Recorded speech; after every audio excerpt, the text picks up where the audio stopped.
Good morning, everybody. Thanks so much for being with us. My name is Angie Bailey, and I welcome you on behalf of the Miramar Pembroke Pines Chamber of Commerce, as well as the Weston, Florida Chamber of Commerce and the Pembroke Park West Park Chamber of Commerce. Across our business community, healthcare is one of our biggest sectors. So today's conversation, brought to you by our healthcare committee, is about kickstarting your health. Not perfection, not overhauls, but just smart, sustainable steps that we can take when we look at our physical health, movement, and injury prevention, mental health well-being, and how to actually use insurance benefits that we're paying for. So I want to briefly introduce each of our panelists with us today. Dr. Matthew Goldman is a board-certified family medicine physician with Cleveland Clinic, Florida, specializing in preventative and patient-centered care. He's a fellow of the American Academy of Family Physicians and actively involved in medical education, digital health, and community outreach. Josette Mullins is the director of rehab services at Memorial Hospital Miramar with decades of experience in physical therapy. She has specialized training in lymphedema therapy and pelvic rehabilitation and deeply focused on helping patients move safely and confidently at every stage of life. Monica Arroyo is a licensed clinical social worker and clinical director of Family Therapy Group of Weston with more than 20 years of experience. She specializes in supporting individuals, couples, and families through stress, burnout, and relationship challenges using evidence-based therapeutic approaches.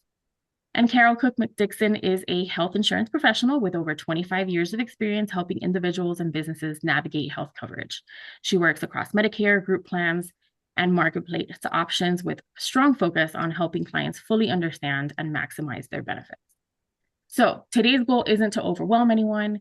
We want to help you take the smart, realistic steps to kickstart your health. So what we're going to do today is rotate through our panelists so you can see how physical health, movement, mental well-being, and insurance all connect. So let's start with talking about how to get started, right? Dr. Goldman, my first question is going to be for you. What's the purpose of a routine physical and how often should we be getting one? Hey, MG. Good afternoon, everybody. Thank you for having me and thank you for the opportunity. The purpose of a routine physical is an opportunity for the patient and the provider to come together to figure out how the patient's doing, what trajectory their health is on, and what decisions to make to ensure that the patient is improving their health and optimizing their health at the same time. It's also an opportunity to review the patient's medical history, medications, supplements, allergies, family history, and much more. It's also an opportunity to check for some of the silent risk. The silent risks typically are blood pressure, blood sugar, cholesterol, screening for cancers, and more. To ensure that the patient's up to date on their recommended screenings and also vaccines.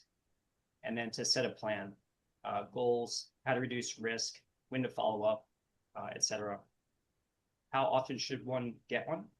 I'd say there's no one size fits all schedule. It really just depends on the patient's age, risk factors, conditions. Some people do it yearly. Some people come in more often than once a year. It just, again, depends on how healthy or unhealthy the patient might be. A good rule of thumb is, if the patient has more conditions, or if they take more medications that need monitoring, or if they have new symptoms, it's important to come in more often. And one note regarding Medicare, the annual wellness visit is a preventative plan and is not the same thing as the hands-on physical exam.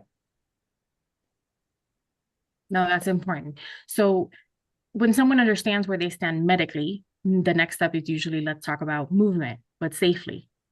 So Josette, my question's for you. When someone is starting or restarting fitness, where should they focus most?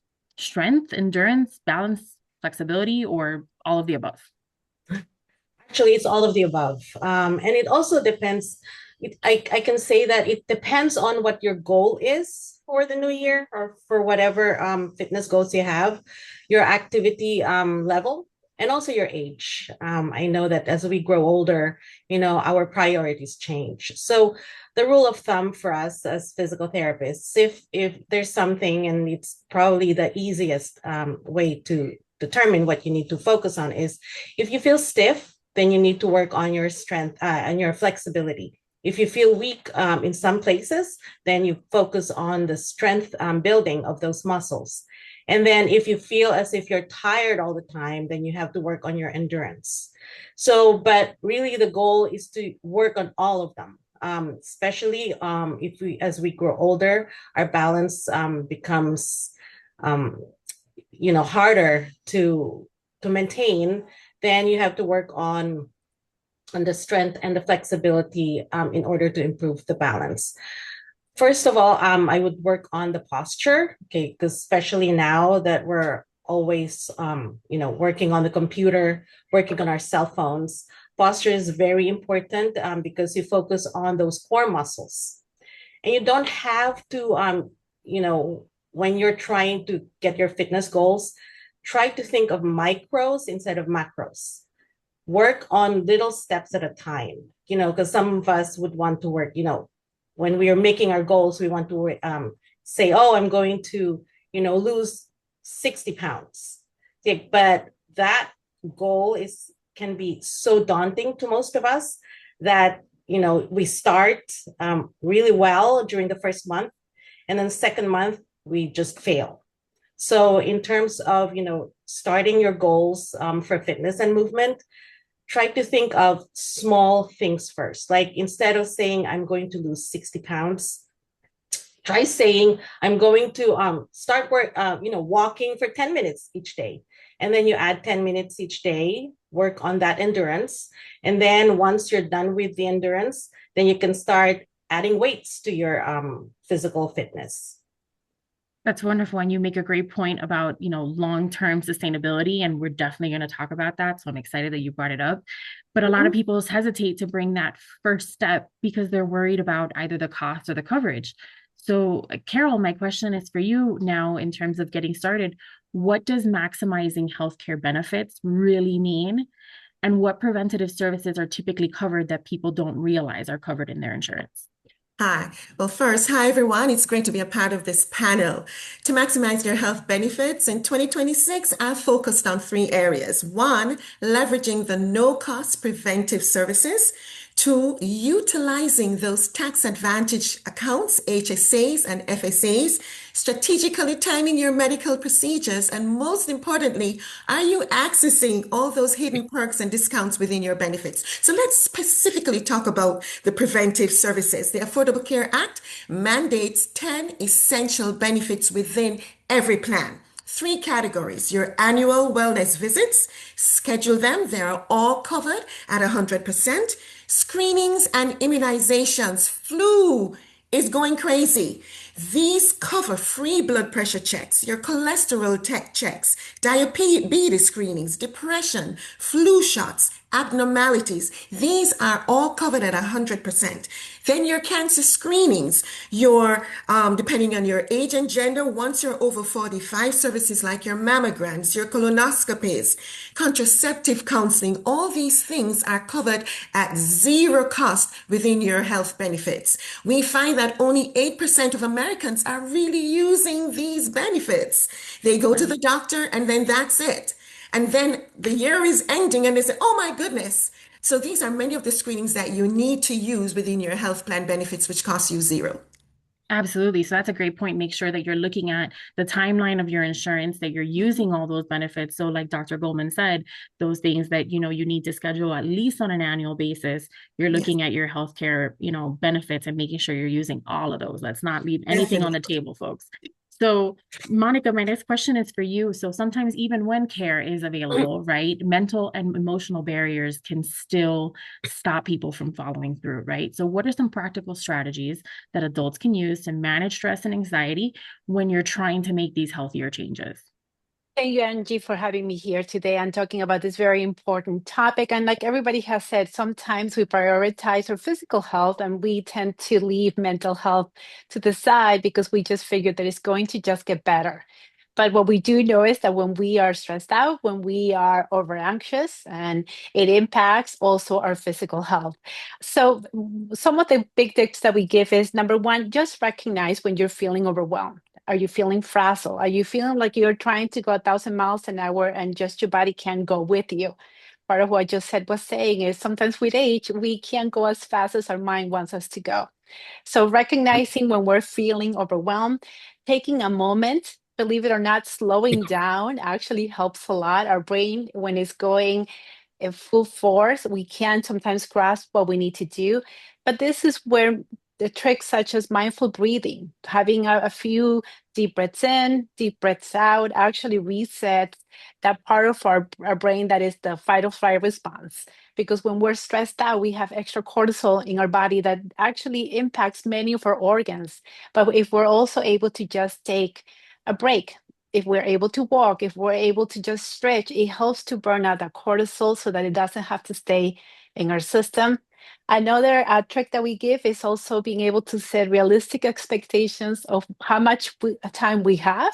What are we actually able to accomplish? Because we tend to just, especially a lot of moms that tend to beat themselves up, trying to be super moms. And sometimes we just have to be realistic of the things that we're actually able to do.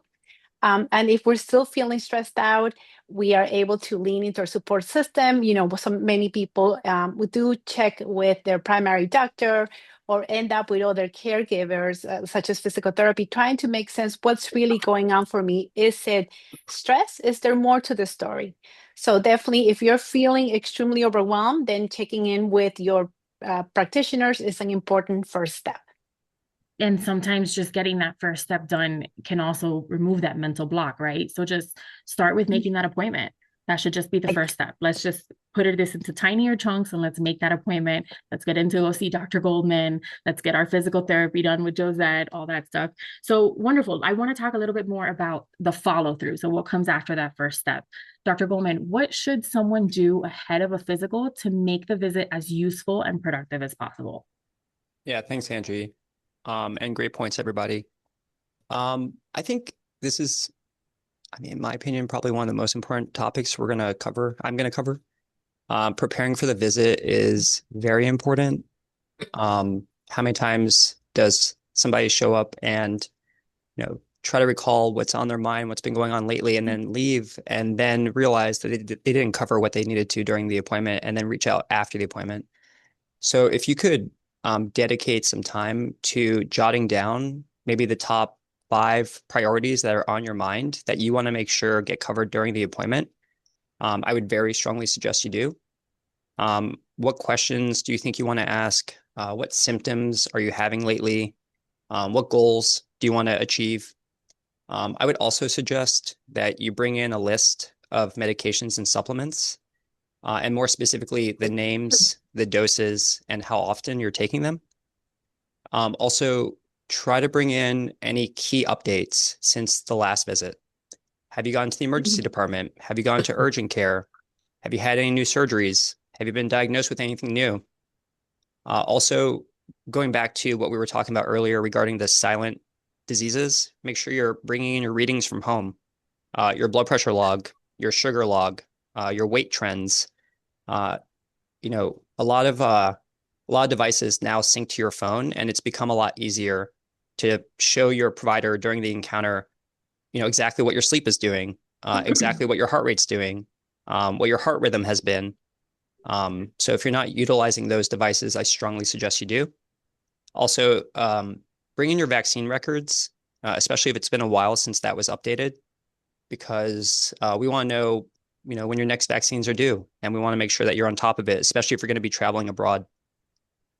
Try to bring in outside provider records if the electronic medical record doesn't connect.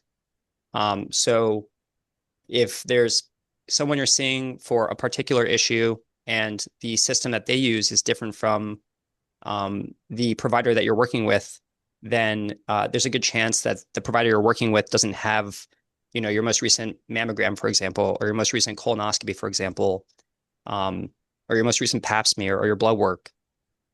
And also leading up to the appointment, call ahead, ask if the provider wants to do anything beforehand, blood work, imaging, whatever it might be, just to help the visit itself run smoother. That's a great point, is making sure that you know what tests might be done when you get there so that you can be properly prepared. And I'm also a huge fan of trackables. I wear mine. You don't know what your body is doing at night. And those kind of trends might be really, insightful for your doctor. So excellent point. So once someone gets the green light medically, quote unquote, questions about exercise routines and movement usually follow. So Josette, let me ask you, how often should people exercise? Our favorite topic. And for how long when they're trying to build consistency without burning out? There really is well, there is a gold standard for that. For cardio, they want you to do about 30 to 45 minutes, 45 days a week. For strength, they want you to do 2 to 3 times a week. Flexibility about daily 10 to 15 minutes, and then balance is 2 to 3 times a week, and you combine that with the strength exercises. However, I know that it can become very daunting, to start an exercise program. So like I said earlier, you might want to just start with 10 minutes a day, walk around the block, and then the next day say, okay, I'm feeling better. Then you can go add 10 more minutes until you can build a consistent routine for you so that you will be able to follow through, not just, for a month, but also for the whole year and hopefully for the next several years. So again, consistency, in order to be consistent, also find an activity that is very fun for you. Have someone who's going to exercise with you and make you accountable for the results, so that it's not only just you, because sometimes we wake up and say, oh, I don't want to put on any of my workloads because I'm getting tired. I had a bad day yesterday, and then it's just easy to sit down and watch Netflix. So have someone who's going to be calling you to say, hey, let's go and walk, and make you accountable for your fitness goals. Absolutely. That's a really great tip. Consistency can be really difficult if you look at that big picture of, you say, okay, 30 to 45 minutes of this, 10 and 15 of this, 4 to 5 days a week. That can easily get daunting. So like you said, just go walk those 10 minutes that first day, and we can definitely tackle that consistency. So consistency can sometimes be easier when people understand how to use tools like their HSAs and their FSAs. So, Carol, can you kind of help us clarify? There's a lot of confusion sometimes about what the differences are between the HSAs and the FSAs and how people can use them strategically for health and wellness. Great question, Angie.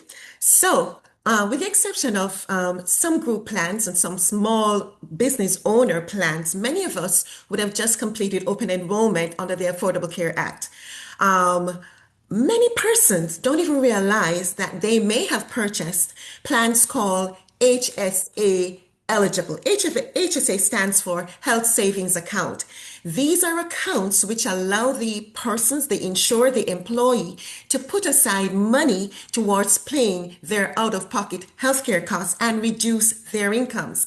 There's a big difference between the flexible spending accounts, which also are tax advantage, but the FSAs are employer owned, and they really focus on paying health care costs for the immediate year, let's say 2026.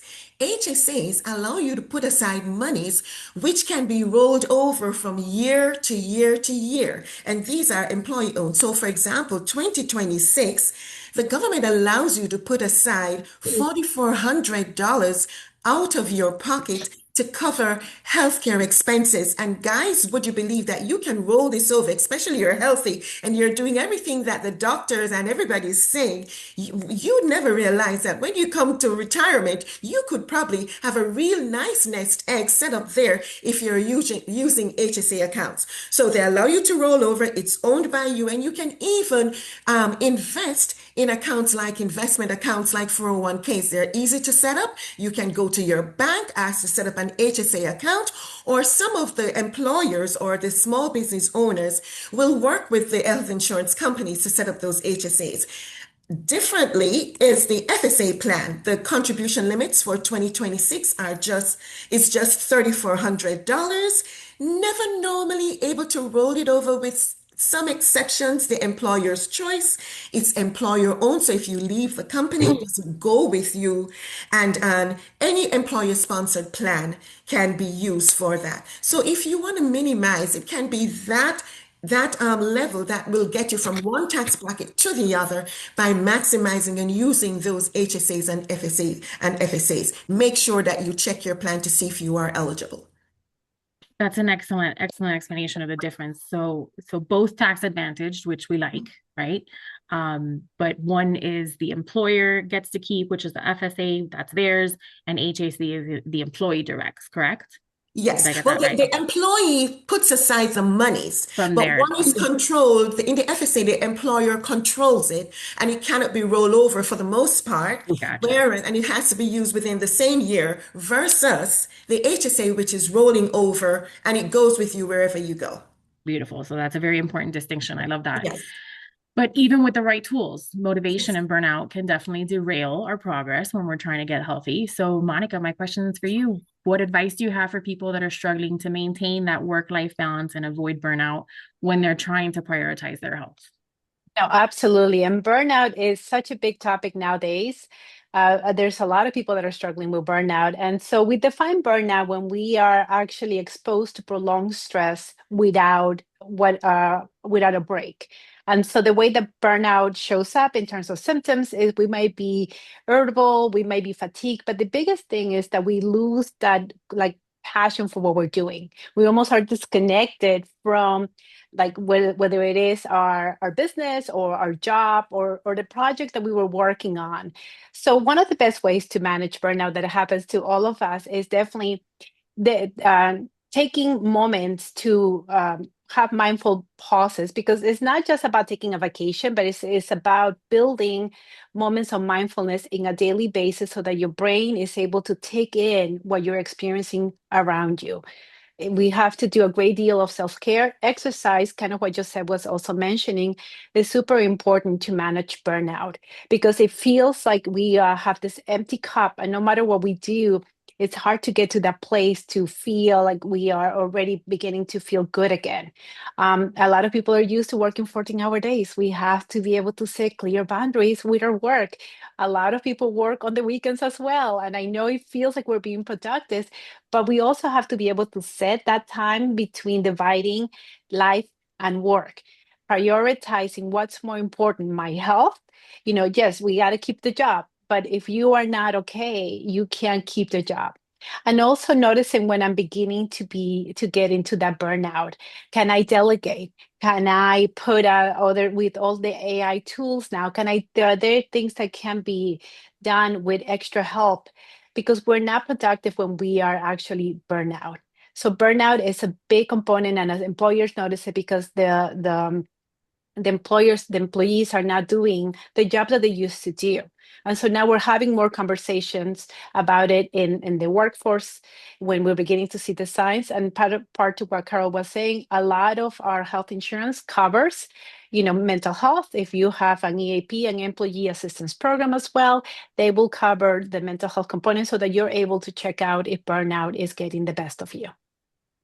Yeah, and clearly early intervention is so important on so many levels, right? Right. Before we get burnt out, before we get injured, before we have a serious illness. So I kind of want to delve into that a little bit more, if you all don't mind.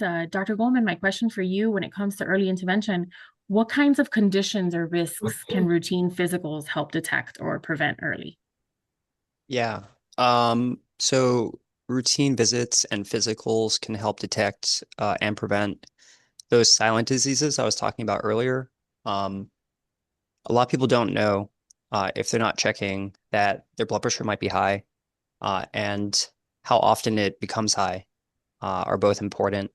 The longer it's high, the higher the risk for lots of issues in the future. Same with your sugar, same with your cholesterol, same with weight. So these are things that you do want to try to monitor and stay on top of. Also, I always tell people mental health comes first. Just like we've been highlighting throughout this talk, if your mental health is not in a good place, there's a good chance that your physical health is going to follow. So if you aren't talking to somebody about the stress, the anxiety, the depression, the trauma, etc., that you're going through, you've been through, it's definitely worth your time.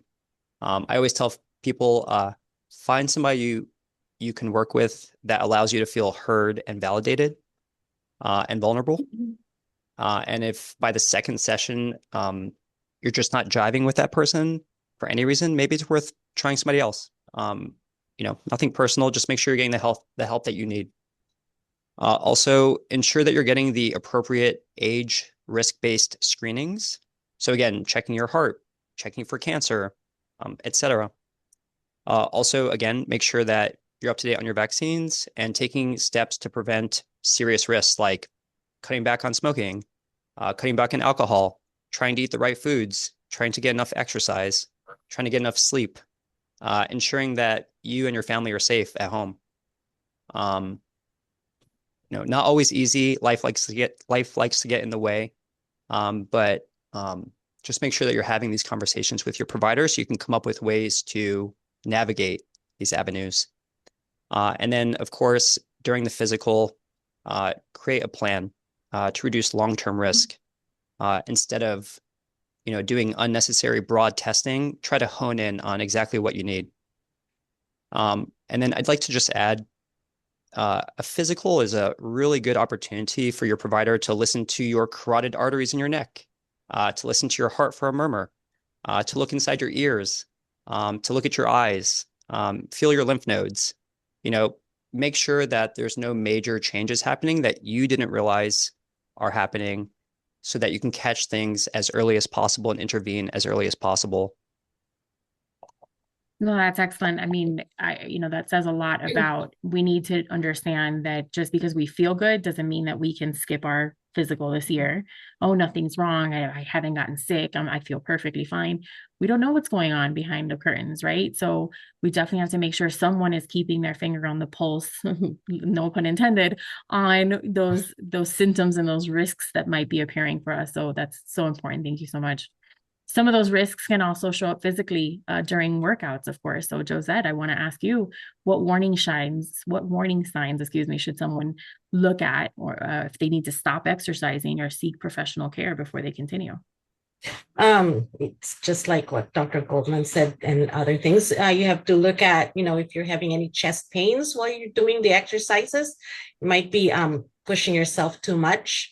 If you have any shortness of breath, if you're seeing any prolonged confusion and wheezing when you're doing the exercises, if you're having any palpitations, if you're having any severe pain that doesn't go away, or joint pain that doesn't go away, those are things that, are signs that you might be even pushing yourself too hard, you're doing too much, or maybe the exercise is not for you.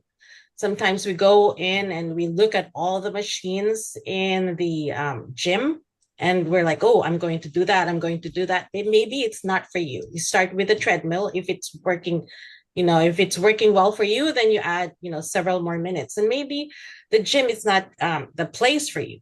You might want to do, dancing. You can go join some step classes. It might be yoga. It might be Pilates, or it might be swimming.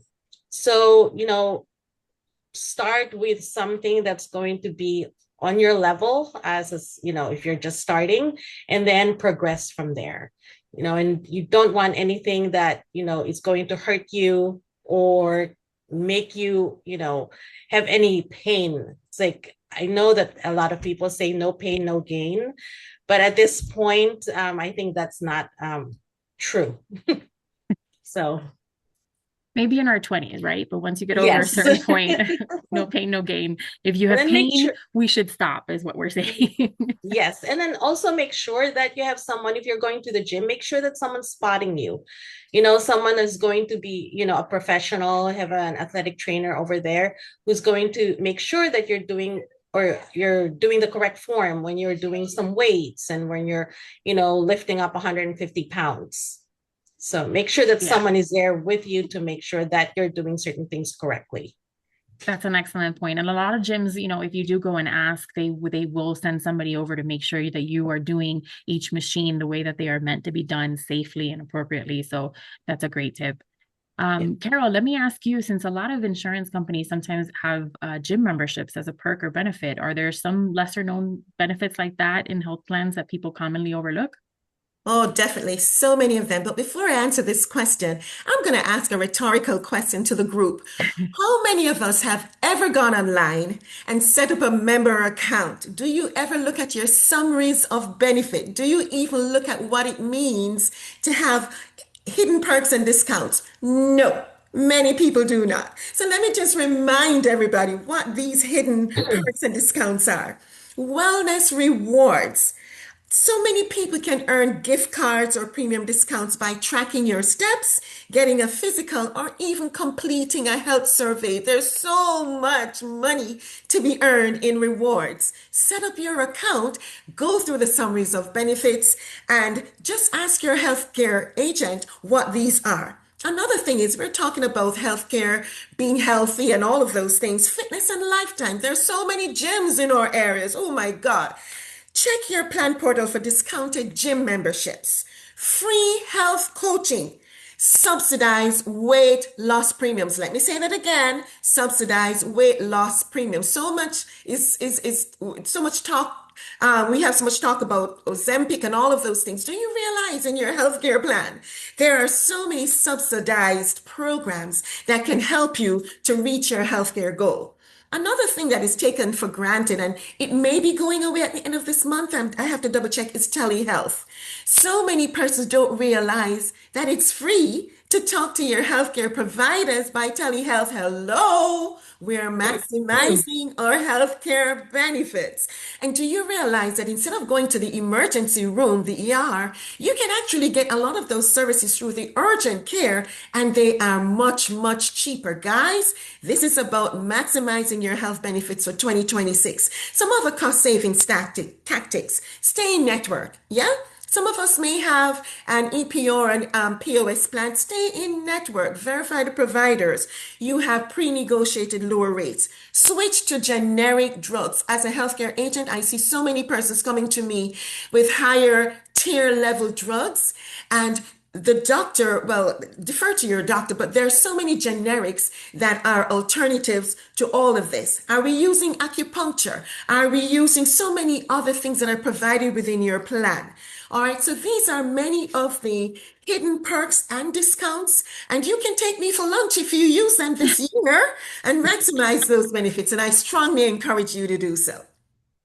Excellent, Carol. Thank you so much. I love how enthused you are about making sure everyone is taking care and making sure that they're maximizing their benefits to get this support.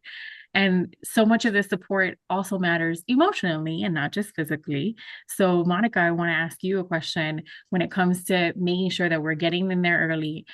What about recognizing maybe signs of depression, either in yourself or a loved one? What should you be looking for just to make sure? And what do you do if you're concerned?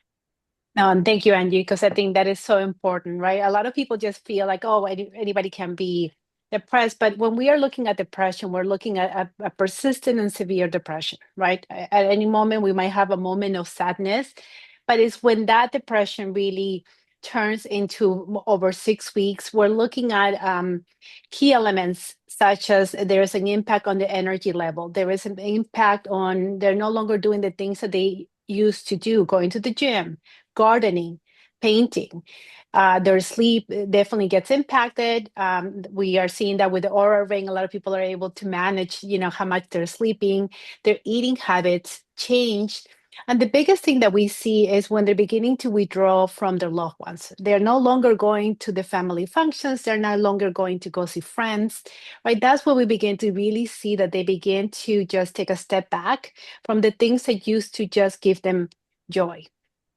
So what do we do when somebody is feeling, because when somebody is struggling with depression, they might not be the first ones to notice that, wow, I'm really struggling. Family members are the first ones to really come in and help. But we have to be able to reduce a little bit of the stigma surrounding depression. So that's where intervention, having a family member step in, being able to share, hey, I'm concerned about you. I notice that you are not doing all the things that you used to do, offering help, whether it is that they go see their primary care physician, or they go to see, sometimes they have a psychiatrist that they work with. But that intervention is really key to get somebody in the road to recovery. Because what we know with depression is that the longer we wait, the harder that it is. And the things that we look for when somebody's struggling with depression is when the hopelessness sets in, because that's really when us as mental health providers really step in, because that's when they lose the desire to be able to create a change. Even going to the gym, kind of what Josette was saying, just becomes such a monumental task that they are not able to really step into. So intervention is key, partnering with a primary care physician, being able to talk to a therapist. And to what Carol was saying, also within mental health, we have telehealth services. So if they're not able to get out of their home, they're able to reach us through telehealth. We're able to do just even like a simple screening for depression or anxiety to really make sense of where are they with the symptoms and what kind of intervention they actually need so that we could help them into the road to recovery. Awesome. Thank you so much, Monica. A lot of what we've talked about today has been intervention, making sure that we are intervening early, that we are doing it as often as we can and as often as our benefits allow. But also, long term, how do we sustain that over the long term? And that can always be a challenge, right? I mean, there's a reason why we all need resolutions every January to get on the road and try to keep this up for the whole year. So, Josette, I want to go to you real quick. What advice would you give to someone who has specific fitness goals but struggles with consistency? The best thing from my standpoint is really to have fun. It's like find an activity, and whatever your fitness goal is, find an activity that's going to be fun for you. Like I said earlier, the gym might not be the place for you, but going to a dance class might be a good place for you. I've had several patients who did not want to go walk, but the yoga, class was very good for them. There are yoga classes in the parks that you can join. It's not only good for your body, but it's also good for your soul, because then you're going to be in a class with different people. And so your mental health is going to be improved with this interaction with people. And again, do it in micro steps. So if it's only, don't look at it as don't make goals that are too big for you that you cannot meet those goals. And you're going to be, frustrated when you don't meet that goal. You cannot say, oh, I'm going to lose, 100 pounds. And then you only lost 5 pounds. And then you're so frustrated that you don't want to continue anymore. So make sure that, like I said earlier, don't look at that big step, make little steps towards that goal. If you're able to do 10 minutes today, then add 5 minutes tomorrow. If you're only going to do 10 repetitions of an exercise today, then add another repetition tomorrow. So those little steps actually are like achievements for you, so that it motivates you to go further and further into your fitness journey. So, and if you're not able to go to the gym, you can go swimming early in the morning or even late at night, whatever fits your timeline. It's like, don't make it such as, like, I'm going to do it. And then if you don't do it, it's like, it's going to be a frustrating thing for you. It's like, also make sure that you celebrate your small victories. So if you were able to say no to the chocolate today, it's like, celebrate it by probably walking around the block and say, hey, it's like, I didn't do this and I'm going to do it by, walking around the block for 5 more minutes. So have a reverse, like, think it in a reverse way. It's like, make sure that you celebrate your victories with something that is fitness related. So, and then again, make sure that you have fun doing certain things. Even if it's just gardening, that's movement already. It's like, if you like, sweeping the floor, which I know most of us don't like that, but if that, motivates you to do something, because it's still movement, be happy about that. If you like yard work, then do yard work. If you like gardening, then do yard gardening. If you just like, dancing a little bit for 5 minutes, that's movement. That's great. Just make sure that you start. and be committed every single day in small steps. Yeah, And go have for that fun. first walk, take a class of something fun. I love it. I love it. It Mhm. really does sound like, having that long-term success will depend on your mindset and a little bit of coping skills as well. So, Monica, let me ask you, what healthier coping skills can replace turning to maybe, alcohol or any other substance during stressful periods? Yeah, because let's face it, I think we all have the hard day or the hard week, and for a lot of us, right, the tendencies we go home and we have a drink, whether it's alcohol, wine or beer or other substances, and every so often, in moderation, it is something that a lot of people can do when they're feeling stressed out. The issue becomes when it's something that we do every single day, um, and it's in the quantity that we consume, right? Because we turn to it to numb us out, but it doesn't really resolve anything. So one of the first things is to notice, wow, am I having the urge to just come home and have a drink or smoke or any other substance? What is that really about for me? Sometimes we have family members telling us, hey, honey, I'm noticing that you are, overdoing it. Listening to our family members who are kind of gently reminding us, but noticing, okay, my trigger might be when I come home, I have the urge. I'm replacing that urge with another habit, as what you said was saying. We could go for a walk, we could go to the gym. We're able to do any other habit that is pleasurable. If we are not able to get out of the house, calling a friend for sure, taking a walk with a pet, doing anything else that would also bring us a relief is key. Asking those around us, hey, really trying to cut down when I come home from whatever substance I use. Can you help me out with it? You'll be surprised how many times family members are more than on board to help to reduce that problematic behavior that we're doing. Also, just being compassionate with ourselves. Just the first step is awareness. So if we notice that we are overdoing it, we have to sometimes give us a kudos for like, okay, I am changing it. New year, new me. I want to change this thing that no longer works for me. And if you're still struggling and you find that no matter how hard you're trying, then definitely partner up with your primary care physician, partner up with a therapist who could definitely give you the tools in a daily basis so that you're able to break this bad habit. Yeah, and that's a great point. So many of these habits tie back into our medical and preventative care systems. So, Dr. Goldman, let me ask you, what happens after a physical? How are those results shared? When should someone follow up? What should they be looking for? Yeah, I think that depends on the provider's style and what's happening with the patient. Um, in a lot of cases, providers want patients to come back in to go through results. I typically alternate in person with on the phone or through a camera like we're doing now. And that way I can do the physical and then do a virtual later on to just touch base, make sure everything's in line, answer any remaining questions or concerns, and then just go from there. I always tell people if you are ever told no news is good news, my advice is don't listen to that.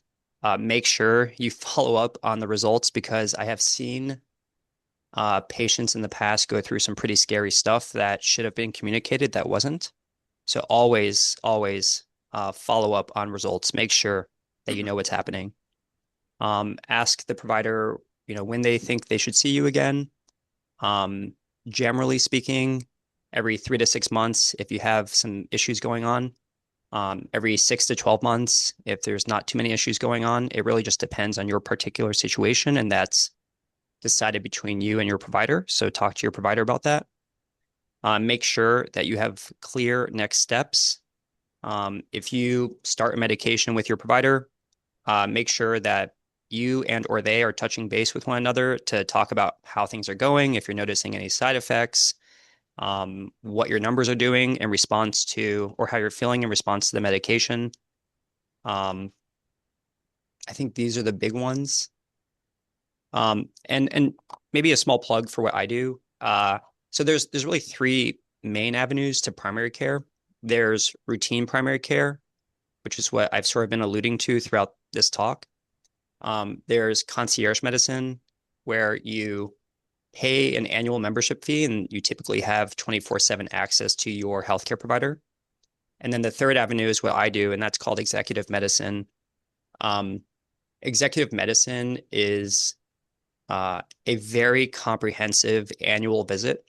So you typically come in for 1 or 2 days, and for the entire day, sometimes it spills over into 2 days, depending on how much we want to do.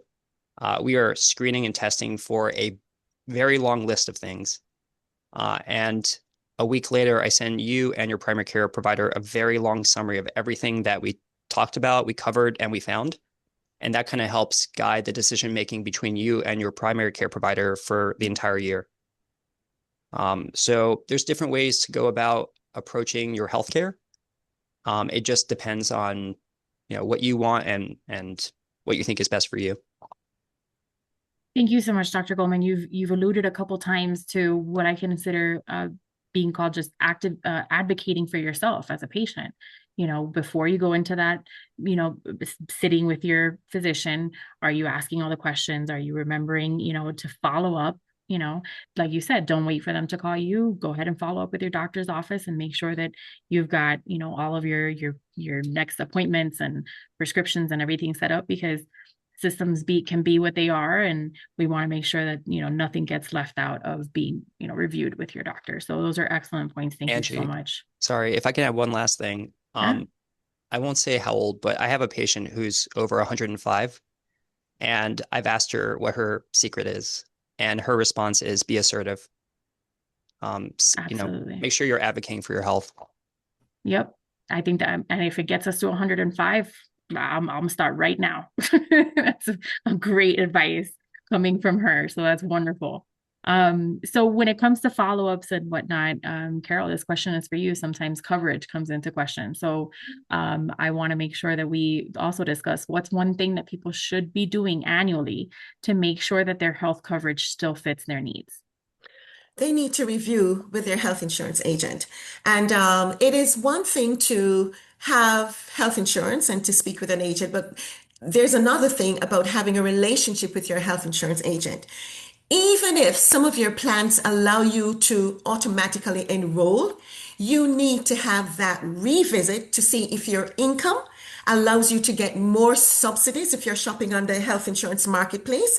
And with that, I'm glad you asked me that question, Andrew, because I want to, even though subsidies have not been extended and the premiums have gone through the roof, many persons are pivoting to bronze plans, which are only covering 60% of the cost. The silver plans, a lot of people and families are still qualifying for CSRs, which are extra savings on the silver tier only. So it is critical for them to have that discussion with their health insurance agent, because if they qualify for that extra savings, it will pay their deductibles, co-payments, and co-insurance. It's great to have an agent who is a broker, like myself, that works for so many companies, where I can look at the different plans and compare them side by side. And my analysis many times goes for days before my clients make their decision. It is critical that they do so. Yeah, absolutely. Make sure you're reviewing that coverage every single year. It can change and we don't even know. Yes. What you have in your current plan can change, and sometimes you're not notified on time. You may be in the middle of medical treatment right now. And it's super important to stay on top of that. Thank you And so I much just for want to that. say something, Andrew, that a lot of my clients who are finding that they have to do surgeries, they're coming back to me now because they decided to take the cheaper plan, not realizing that when it was time to do surgery, they're going to be coming out of pocket with a lot of money. So sometimes you have to make that sacrifice in the types of plans that you choose. Yeah, make those adjustments if you see something Yes. coming on the horizon. Excellent Yes. point. Thank you, Carol. Okay, panelists, we're going to do one final lightning round question. I want to ask each of you, what is one small, realistic action someone can take right now, today, this week, that can help improve their health? Dr. Goldman? Yeah, I think this goes back to um, just keeping track of what's happening in your life. If you're not doing like a daily journal or a weekly journal or even, monthly or a quarterly journal, just to jot down your thoughts, how you're feeling, what's going on lately, and so on and so forth. It's probably best to do that. it's really nice to hand over whatever's on that piece of paper to your provider because you'll get more out of your sessions, more timely feedback, and you'll get the most out of your appointments that way. Excellent. Excellent point. Josette? The only thing I can say is move. Get off the couch, get off the chair, stand up, do anything, even a small movement can help, and just move every single part of your body. It doesn't matter how long it takes. Just do a small movement at a time. That's what matters. Get off the couch, put the phone down, and move. Move. We're going to move and we're going to track it. All right. Yeah. Monica, how about you?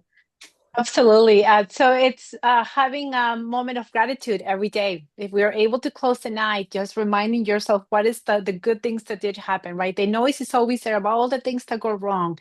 But every day there is something good that happens for us. That is how we keep, that positive moment, and we stay away from, or it helps us to not feel as depressed.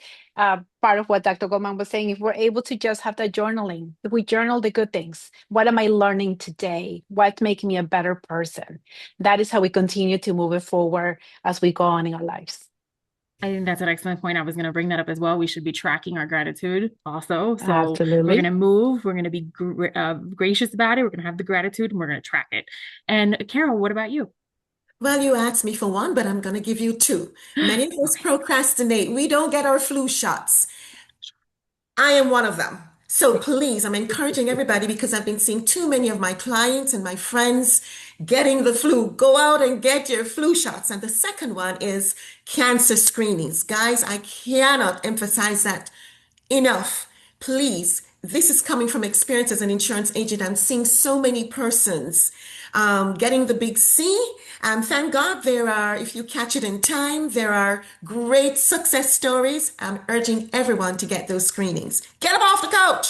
So important. We're going to get up, we're going to move, we're going to go to our screening, we're going to go to the pharmacy to go get our flu shots, track all of our gratitude and track how we're feeling on a regular basis. Panelists, I can't thank you enough. Dr. Goldman with Cleveland Clinic, Josette Mullins with Memorial Healthcare, Monica Arroyo with Family Therapy Group of Weston, and Carol McCook Dixon, one of our valuable insurance professionals.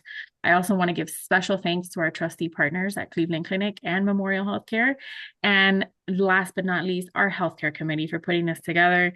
This has been a great topic. I'm sure we can talk about this much more, but this healthcare committee is putting together some great events for you during the year. So we just want to wish everybody a happy and healthy 2026.